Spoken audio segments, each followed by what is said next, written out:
বুঝলাম না, এলাকার ফোলাফান কি সব ভালো হয়ে গেছে গা? একটা ফোলাফান দেখতেছি না, যাই সামনে যাইয়া দেখি কোনো মুরগি হয় কিনা। দোস্ত পুলিশ আইতেছে, দূর দে। এ বেটা আমরা শুন নাকি, দাঁড়া, দূর দিবি না, চুপ দূর দিবি না। এই দাঁড়া, দুজনে দাঁড়া। কি হয়েছে স্যার, আপনি এমন করতেছেন কেন? আমরা কি আসামি? এই বেটা কথা কই বেশি। এই তোর বাড়ি কই? বাড়ি যেখানে হোক, এলাকার ফোলাফান আমরা, চোর ডাকাত না। এই তোর বাড়ি কই? স্যার ওর বাড়ি আর আমার বাড়ি এক জায়গায়। এদিকে আয়, কিছু আছে লগে? স্যার আমার লগে কিছু নাই স্যার, আমরা স্টুডেন্ট। বুঝছি তোর স্টুডেন্ট, স্টুডেন্ট হয়ে তো তোরা অকারেন্স করস। তোকে দেশের বাড়ি কই?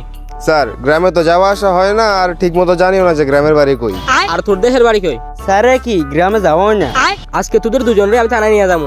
থানায় নিয়ে যতক্ষণ পর্যন্ত গ্রামের বাড়ি আর ঠিকানা হতে পারবি না, ততক্ষণ পর্যন্ত পিটাবো। বুঝছি স্যার, আমার ঘরে টানা নিয়েন না, এই যে 1000 টাকা আছে এটা নেন। তোরা আমার ঘুষ দিতে আসস? জানতে যা, তুই দাঁড়াই আসস কেন? তুইও যা।